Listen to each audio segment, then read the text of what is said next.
आज जे विरोधकांकडनं जी काही टीका केली जाते आहे की आम्ही विकास कामं केलेली नाही आहे, पण नक्कीच मी विरोधकांना हेच सांगेल की आज जे उमेदवार आहे समोरच्या पक्षाचे, आज त्यांची पार्श्वभूमी काय आहे हे सगळ्या जनतेला माहीत आहे की ते 3 महिन्याआधी अजितदादांच्या गटात होते, नंतर दुसऱ्या महिन्यात पक्ष त्यांना तिकीट देईल म्हणून ते भारतीय जनता पार्टीमध्ये त्यांनी प्रवेश केला आणि परत आता शरद पवार साहेबांच्या गटामध्ये जाऊन त्यांनी उमेदवारी घेतलेली आहे.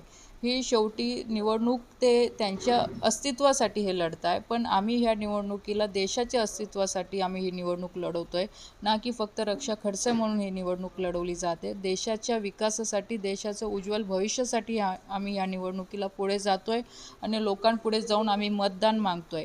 आणि फक्त कोणत्या जातीवर मतदान आम्ही मागत नाही आहे, तर आम्ही सगळ्या जातीतल्या लोकांचं मतदान मागतोय की उद्या देशाचं भविष्य जर आपल्याला उज्ज्वल करायचं असेल तर योग्य पक्षाच्या हातात ही सत्ता देशाची दिली पाहिजे, योग्य नेतृत्वाच्या हातात ही सत्ता दिली पाहिजे. आणि आज विरोधकांकडे कोणतंही योग्य नेतृत्व नाही आहे.